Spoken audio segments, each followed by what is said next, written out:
Hello and thanks for joining us here on Middle East Matters. I'm Rochelle Ferguson-Biahi. Coming up in this week's show. Too close to call, we take you to Israel, where a closely fought general election further complicates the country's political landscape. Recent attacks on Saudi oil plants heighten US-Iran tensions and highlight how drones are becoming a game changer in modern warfare.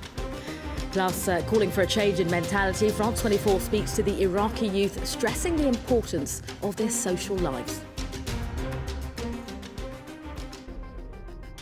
We begin in Israel, where after a closely fought general election, results indicate that the race is just too close to call. Well, in terms of seats, the current Prime Minister Benjamin Netanyahu's party and that of his main challenger, the ex-army general Benny Gantz, are deadlocked. Well, the election then marking the second time Israelis have cast their ballots in just 5 months. Meanwhile, a coalition of Arab parties is projected to have won up to 14 seats, enough to make the alliance one of the biggest forces in the Israeli Knesset. A strong showing for the joint list, with exit polls giving the coalition of Arab parties the third highest share of votes, a score they hope puts an end to Benjamin Netanyahu's rule as prime minister. We managed to finish an era of fascism, of racism, and an era of trying to kill the hope of the Palestinian people to establish their own state and to finish the war situation that Israel was leading. In contrast to elections in April, which saw Arab parties run separate lists, this time the joint list ran as a unified bloc. And while Arab voter participation hovered below 50% in April, turnout in Arab neighborhoods was higher than usual on Tuesday. I voted for the joint list because there is a rejection of Arabs in this country, from the Prime Minister to the young people on the right wing, an unprecedented attack on the Arab minority in Israel. I came to vote hoping for change and better things for us Arabs. I hope our conditions will improve.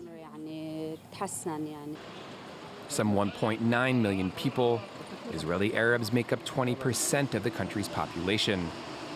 Tuesday marks only the second time Arab parties have run a joint list in national elections.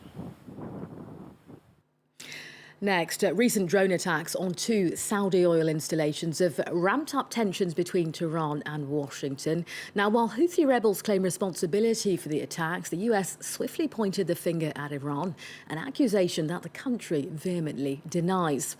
Well, as straining relations, the attack also highlights that drones are fast becoming a game changer in modern warfare. A drone exploding in midair above a Yemeni military press conference. Another mid-speech by Nicolas Maduro, creating panic in the watching crowds. Bought for meager prices online and then transformed into homemade bombs, drones have not only changed modern warfare, but they've also changed how terrorists wreak havoc and fear. In Syria and Iraq, drones were heavily used by the Islamic State group, and they've had a prominent role in their propaganda videos. It's become impossible to stop the proliferation of drones, or their possible transformation from store-bought gadgets into lethal weapons. That's according to this Israeli professor and drone expert.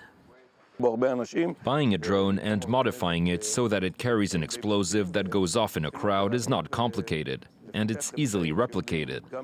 So the emergency has become creating technologies that can disarm the drones from a distance. Such technology already exists.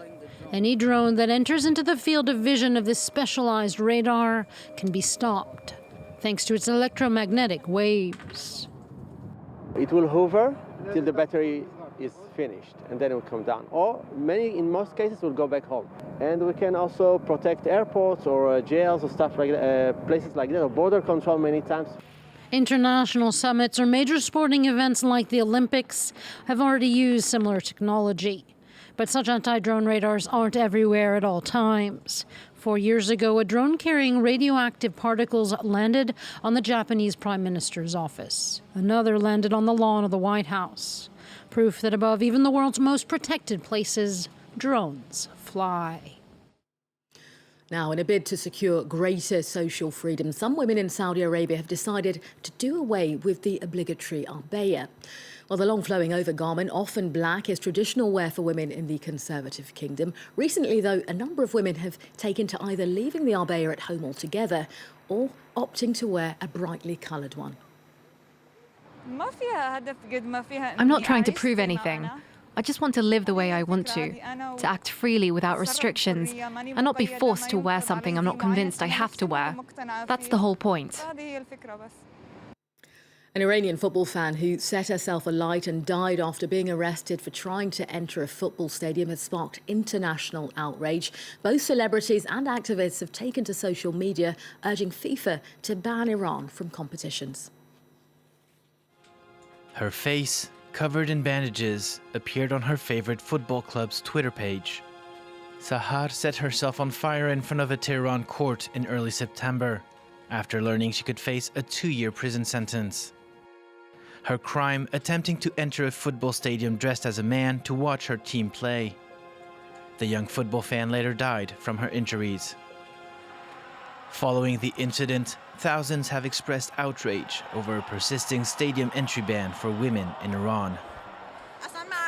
They don't let us inside the stadium, but here inside a shopping centre, there's no problem. When we come here, we can yell, we can scream, and we can release energy. I believe this type of outlet helps reduce violence in society. Iran has barred women spectators at football games since the 1979 Islamic Revolution, arguing that they must be protected from the masculine atmosphere and the sight of semi-clad men. I think football fields aren't proper places for women. I don't agree that women should be allowed in stadiums. I think it's wrong. It'll just cause more problems in the stadium and also on our streets and neighborhoods. FIFA, the world football governing body, has failed to compel Iran to allow women into stadiums, despite years-long efforts. But following national and international reaction to Sahar's tragic story, the Iranian government has announced it would review the situation. We believe that women should be allowed to enter a stadium, but I'm sure you understand that some are worried about their presence there. Our next game is against Cambodia, and women will be present, and their presence will increase progressively. In recent past, Tehran has allowed a few women to watch games in public, mostly to alleviate pressure from FIFA. But some human rights bodies view this as a ploy to manipulate the Chief Soccer Federation, doubting the Iranian government's intention to make meaningful changes. And finally, we take you to Iraq, where among the youth there are growing calls for a change of mentality in the conservative society. With more than 50% of Iraq's population under 19 years old, young people are placing more importance on their social lives. Well, at night, some head to concert cafes or even electro parties in the capital, Baghdad. Our reporters Simona Fultin and Lucy Wasserman met some of them. Incredibly, this is Baghdad. On a Friday evening, some 1,300 young Iraqis let loose at an electro party in the heart of Iraq's capital. It's a very nice thing. It's the first time I see such a party in Baghdad. There have been some parties in the past, but something like this, impossible. The event is organized by Riot Gear, a group of young Iraqis who want to promote a different image of Iraq, one that challenges the rules of the country's conservative society. Although no alcohol is served here, the parties have provoked a backlash. It's challenging in a way that we are organizing this thing. We have a problem with people that they don't understand what we're doing. They think that it's something that we imported from enemies of Iraq. Some of the organizers have even received threats, making security at this event a top priority. We used money to hire our own security, and also the security forces, they secured us from the outskirts of this event. Despite their success, such parties remain rare. Riot Gear has managed to pull together only 4 over the past 2 years. Elsewhere in the capital, new venues offer an escape for youth who want to reclaim their freedoms. At the Faisaliya Cafe, men and women mingle alongside each other, playing cards and listening to live music.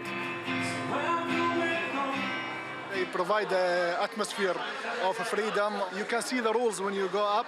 No one can come with guns. No one can look at the girls. On stage that night, Sally Mars, the only woman in Baghdad who plays electric guitar in public. Outside these walls, her way of life is a constant struggle. They want to cover the girl and put it in the house and keep it away from the eye, keep it away from the people. And yet Sally plays on, hoping that her music will help bring about change. If go to Europe and live a good life, who will stay here? Who will stay here to change the society? Who stay ISIS and a group of Islam to make another war and to kill another people? After years of war, this new generation of Iraqis are a fresh wind of hope. But many of them know that the long road towards change has only just begun. There you have it, you're up to date. Thank you for watching this edition of Middle East Matters.